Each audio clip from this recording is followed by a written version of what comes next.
17 વર્ષના ભારતીય જનતા પાર્ટીના શાસનથી લોકો એટલા દુઃખી થયેલા છે, જે અધિકારોથી વંચિત થયેલા છે, અને મુખ્યમંત્રી શ્રી એમના એક પણ પ્રવચનમાં એમણે ક્યારેય ગુજરાત કે ગુજરાતની પ્રજાની વેદનાને વાચા આપી નથી. એમની સામે કોંગ્રેસે 12 મુદ્દાનો હકારાત્મક પ્રજા વિકાસ દર્શન 2012નો કાર્યક્રમ આપ્યો છે. એટલે અત્યારનો જે અંડરકરન્ટ છે એ સંપૂર્ણપણે કોંગ્રેસની તરફેણમાં છે, કોંગ્રેસના હકારાત્મક મુદ્દાઓમાં છે, કોંગ્રેસના પ્રજા વિકાસ દર્શનના જે 12 મુદ્દાનો કાર્યક્રમ છે એની તરફેણમાં છે.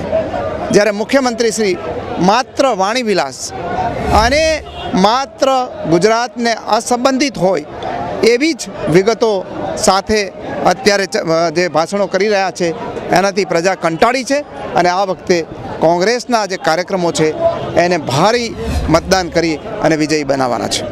મુખ્યમંત્રી પ્રજા બહુમત આપીને કોંગ્રેસના મુખ્યમંત્રી બનાવવાના છે, અને જ્યારે કોંગ્રેસને બહુમતી મળશે ત્યારે અમારા ધારાસભ્યો છે લોકશાહી પ્રક્રિયાથી પોતાનો અભિપ્રાય આપશે, અને એને આધારે જે રીતે આખા દેશમાં મુખ્યમંત્રીની પસંદગી કોંગ્રેસનું હાઈકમાન્ડ અને કોંગ્રેસના રાષ્ટ્રીય અધ્યક્ષા કરે છે એ રીતે કોંગ્રેસમાંથી થવાના છે.